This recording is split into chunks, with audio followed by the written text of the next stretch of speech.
There's a new variant of the coronavirus and there's a lot of concern about it. So today we are announcing B.1.1.529. Fauci warning this morning that the Omicron named Omicron.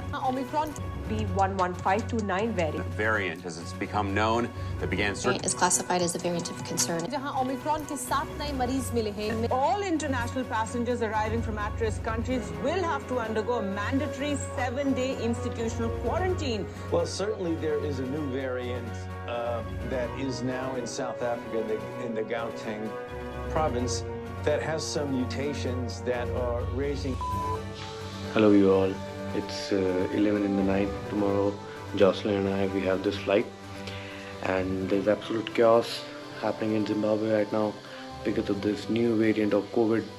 And we are so stressed out because हमें पता नहीं यार कि कल हम जो ये flight पकड़ने वाले हैं ये हमको बोर्ड करने देंगे नहीं करने देंगे, क्या हम कल कतार दोहा लैंड कर पाएंगे या नहीं कर पाएंगे, अगर कर पाते हैं तो क्या हमको क्वारंटीन करना पड़ेगा या नहीं. This all is going to unfold tomorrow. हाँ जी, phase 1 of the journey has started. तो जॉसलिन है भी ऑल अवे और अभी हमारी पहली फ्लाइट है इथियोपिया के लिए. तो सबसे पहली जो कार्रवाई होगी वो होगी कि मतलब हमें अपना टिकट चाहिए सबसे पहले. तो वो टिकट मिल जाना चाहिए. एक बार टिकट मिल गया तो एक पहली तसल्ली जाएगी कि ठीक है भाई हम फ्लाइट बोर्ड कर सकते हैं.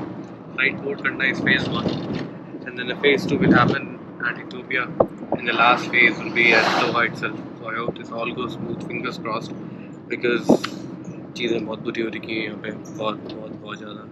एयरपोर्ट में अभी रिसेंटली कतार एयरवेज की एक एयरलाइन कल जो उड़ी थी वो वापस आ गई एंड 7 लोग थे उसमें जो दोहा जा रहे थे और उनको वापस कर दिया. तो देखते हैं, कतार एयरवेज था हमारा, इथियोपियन एयरलाइंस है, and I hope everything goes well and smooth.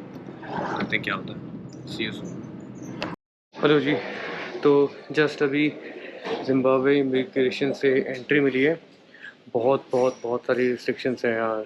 Restrictions मैं आपको एक एक करके सारी चीज़ें बताता हूँ. तो जैसे ही हम एयरपोर्ट के अंदर एंटर हुए आपको सबसे पहले जाना होता है टिकट लेने के लिए. हमारी ये फ़्लाइट बुकड है इथियोपियन एयरलाइंस के साथ. तो जैसे ही इथियोपियन एयरलाइन के पास गए टिकट लेने के लिए, वहाँ पे उन्होंने हमारा कम से कम 25 मिनट, जो कि आप समझ सकते हो यार, टिकट जब ले रहे हो आप तो उसमें बिल्कुल 5 से 7 मिनट लगते हैं, पर 25 मिनट लगे. 25 मिनट इसलिए कि बहुत ज़्यादा चेकिंग हो रही थी. तो यहाँ पे सब कुछ होने के बाद वो एक चीज़ पर आके रोक गया कि आपका कतार आप जा रहे हो तो कतार की गवर्नमेंट से आपके पास लेटर आया है कि आप कंफर्मेशन आई है कि आप विज़िट कर सकते हो, जो कि मोस्टली होता है visa. But Indian passport holders को वीज़ा नहीं चाहिए. तो हमने बोला कि भाई वीज़ा नहीं चाहिए. तो उसने बोला कि ठीक है आपको 2 चीज़ें दिखाओ. जॉसलिन के साथ कोई प्रॉब्लम नहीं, मुझे बोला कि 2 चीज़ें दिखाओ, return flight to India and the second thing was अपनी होटल बुकिंग्स. तो भाई होटल बुकिंग्स वगैरह दिखाई उसको. तो उसने कुछ टाइम बाद बोला कि ठीक है सब कुछ ठीक है, लेकिन अभी भी वो चाहिए, एक डिक्लेरेशन फॉर्म चाहिए बाय द कतार ऑफिशियल्स, और वो आपका होना बहुत ज़रूरी है. तो हमने बोला यार उसकी हमने ज़रूरत तो नहीं थी, हमें ऐसा कुछ पढ़ा नहीं वेबसाइट में. तो ऐसे करके बिकॉज जॉसलिन और मैं साथ में थे, 2 ट्रैवलर्स साथ में थे, तो उन्होंने दे दिया वहाँ पे हमको टिकट. तो ये फ़्लाइट जो हमने अभी दी है, this flight is going from Zimbabwe to Ethiopia and from Ethiopia to Doha. तो ये होने के बाद देयर वाज कोविड चेकअप हुआ बहुत सारा. मतलब हर रिपोर्ट को इतने ढंग से चेक किया जा रहा था कि कोई फेक तो नहीं है. QR कोड चेक करना, वो बहुत छोटी चीज़ें सारी चेक हो रही थी. उसके बाद एक NHS करके इनकी अलग इंस्टीट्यूशंस हैं. NHS मतलब आप समझ लो यार इमिग्रेशन था जस्ट बिफोर इमिग्रेशन, है ना. इसमें NHS में इन्होंने क्या किया हमारे साथ, हर कंट्री की एक अपडेटेड लिस्ट आ रही थी. वो बंदा बोलता है कि आप जा क्यों रहे हो, वो तो एक्सेप्ट ही नहीं कर रहे टूरिज्म को, आपको मैं जाने दूँगा. और मतलब हमारा मुंह उतर गया. बोला क्या पागल हो गया तू. जॉसलिन बहुत एग्रेसिव हो गई. मैं बड़े शांति से उस चीज़ को संभाल रहा था, but he was kind of joking and he was like कि okay you can go. And he became very upset when I said कि भाई यहाँ पे जिम्बाब्वे में तो वायरस बहुत पड़ रहा है, तो it's no point staying over है. He became very upset. He was like, मतलब उसने कुछ बोला नहीं, बट उसके फेशियल एक्सप्रेशन से पता चल रहा था. आगे उस NHS वाले ने उनको बोला कि यार आपको एक डिक्लेरेशन फॉर्म चाहिए बाय दुबई. तो वो फॉर्म हमने भर रखा था 3 दिन पहले ही, और उसका हमें कंफर्मेशन नहीं आया था। और हमने इस बीच में ये गेम ये खेला हुआ था कि हमने जब वो फॉर्म भरा तो उस फॉर्म पे हमने मेंशन नहीं किया हम जिम्बाब्वे से फ्लाई कर रहे हैं। तो यार अभी पता नहीं क्या होने वाला है, काफ़ी क्रिटिकल है चीज़ें, बहुत ज़्यादा क्रिटिकल है चीज़ें। ऐसा सुनने में आ रहा है कि मैंडेटरी क्वारंटीन है, जो हमने वेबसाइट में भी चेक किया, और ये रूल्स बहुत जल्दी अपडेट हो रहे हैं। देखते हैं क्या होता है उस मैंडेटरी क्वारंटीन के बाद। क्रेज़ी होने वाला है ये वाला travel. Okay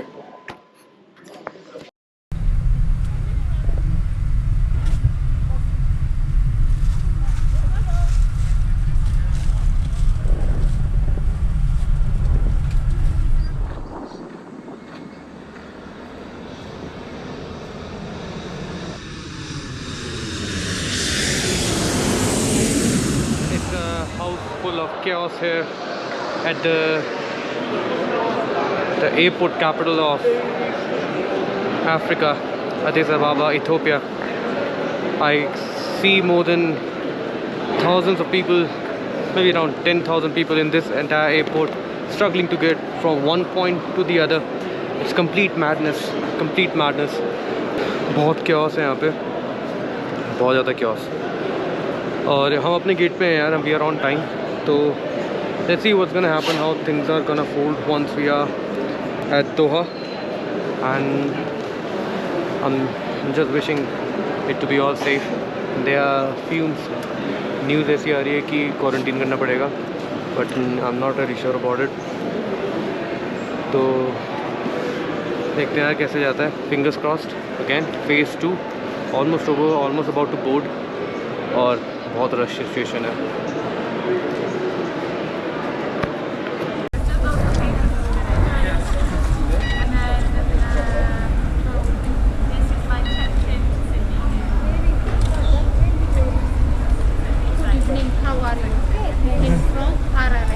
Yeah. Did you reserve hotel? Do you have a hotel reservation? Yeah. Can I see?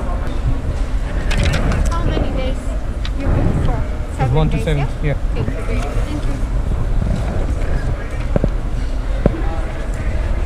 She made sure we had 7 days booking. Maybe it's a 7-day quarantine.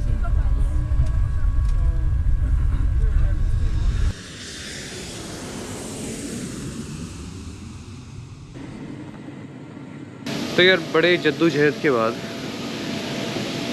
Finally हमको दोहा में entry मिल गई है. 2 दिन का quarantine करना पड़ेगा और फिर हम थोड़े खुले आज़ाद हो जाएंगे. इमिग्रेशन बहुत स्मूथ था, कोई क्वेश्चन नहीं पूछा गया.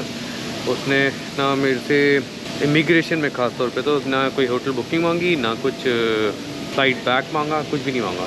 तो मतलब बड़ा स्मूथली निकल गया. अब देखते हैं आगे क्या होने वाला है. So we're very excited that we managed to get into Qatar without really any problems at all. But we are having to do a 2-day quarantine despite the fact that we already have been COVID tested and that we're negative. So we have to do 2 days in a hotel, which is a very expensive hotel, and it includes not free, but it includes the full board, so 3 meals a day.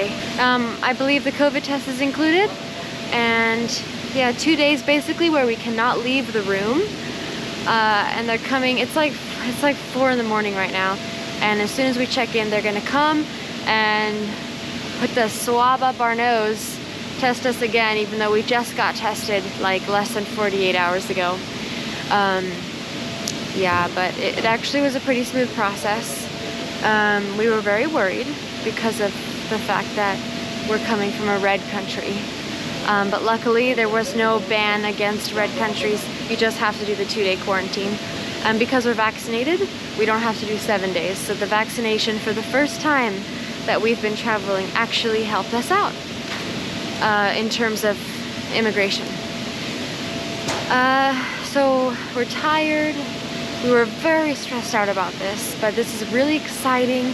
I feel a huge sense of relief now that we're in. We've got the stamp, and I think it's going to be all smooth sailing from here getting into Serbia. So, we were really worried for a while there. Okay, over and out. पूरी रात नहीं सोए हम दोनों, the entire night we haven't slept. Almost around 24 hours now. Almost 24 hours. And हमको quarantine center, quarantine hotel में ले जाया जा रहा है. Our driver is bringing the गाड़ी. Oh, he's already here.